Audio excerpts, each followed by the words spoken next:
Today we'll be covering lesson 6-3, Graphs of Real-World Situations. In section 1, we'll be covering problem number 1, example A, and problem number 2. In section 2, we'll be covering question number 3 only. So let's get started with our intro here. It says, the function f of x equals 3 plus 2x is graphed below. Number 1, what are the domain and range of this function?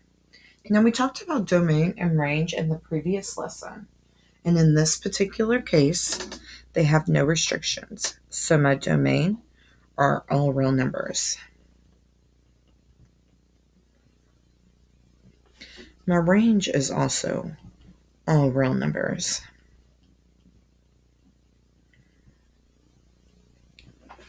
Our paragraph that follows says, in many real-world situations, not all values make sense for the domain and or the range. For example, distance cannot be negative. Number of people cannot be a decimal or a fraction.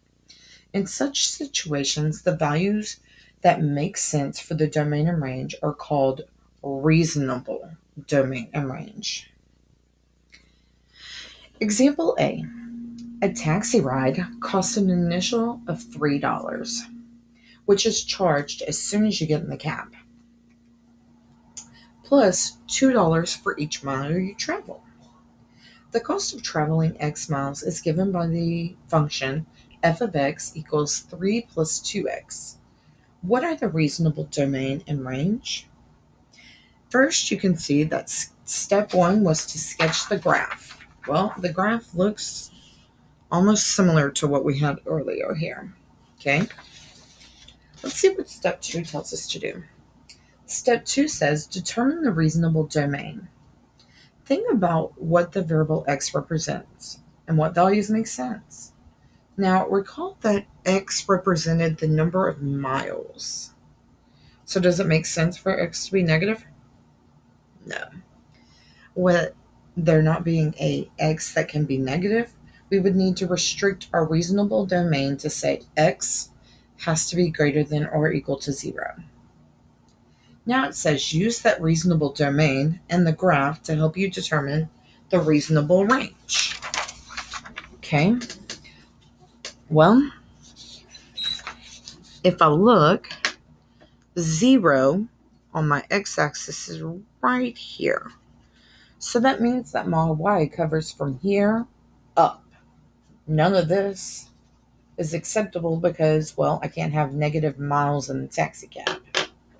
So what is the smallest amount that the cab driver would charge me? You're right, $3.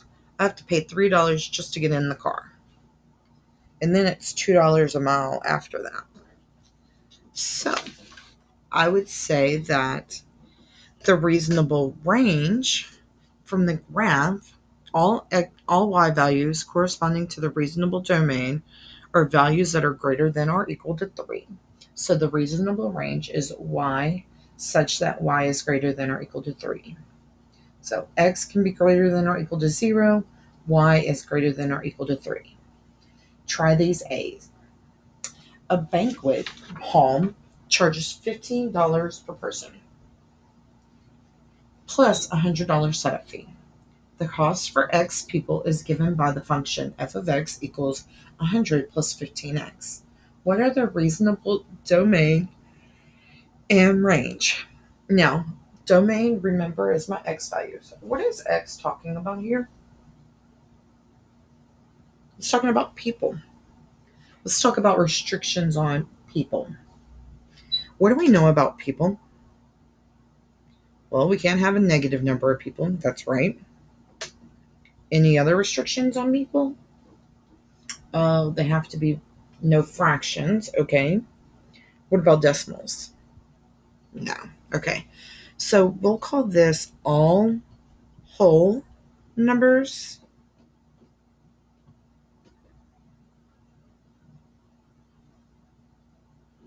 And whole means that it starts with the number 0 and counts from there. So it's like 0, 1, 2, 3, 4, and so on. It does not include my negatives. Those are called integers.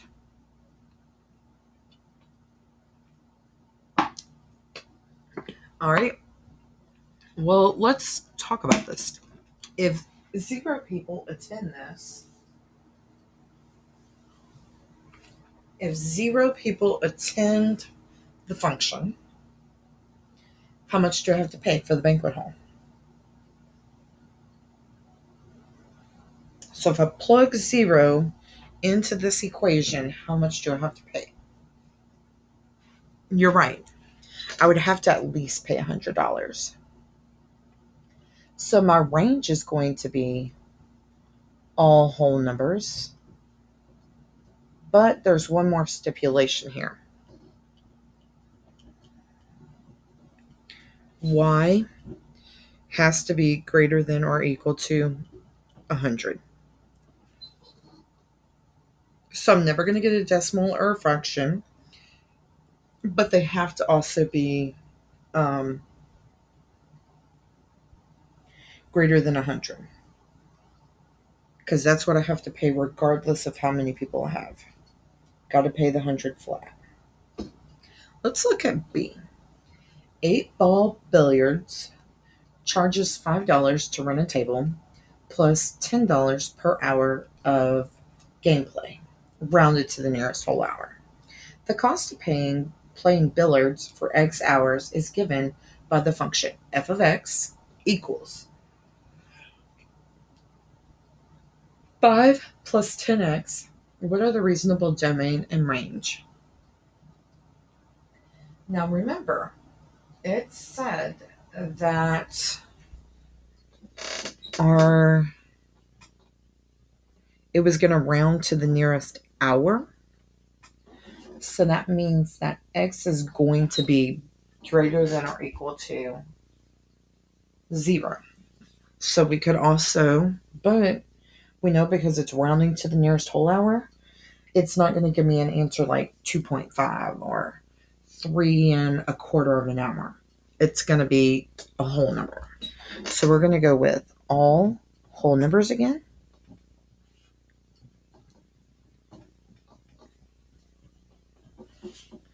All right. What kind of answers would we have for range? Like, for instance, if I had 0 hours of play, how much do I owe? $5, because I owe 5 for the table. If I had 1 hour of play, yes, you're right, 15. If I had 2 hours of play, that would be $20 plus the $5 table charge, right? And 35, and my guess is it's going to continue like this. So this would be like 5, 15, 25, 35, so on. And notice I put the dots to represent that this pattern continues. Reason quantitatively. Are the domain and range of f of x equals 3 plus 2x that you found in item 1 the same as the reasonable domain and range of f of x equals 3 plus 2x you found in example A, and explain? No.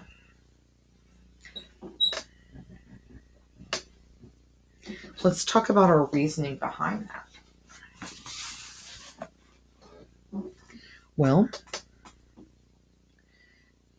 the function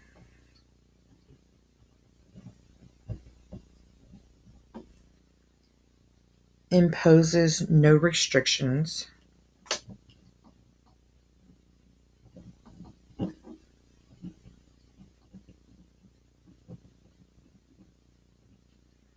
on x or y. However,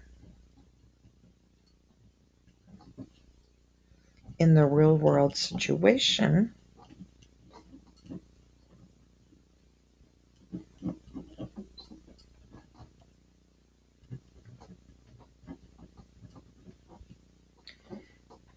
x is restricted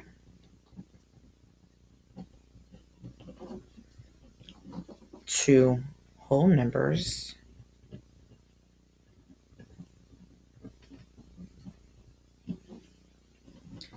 which in turn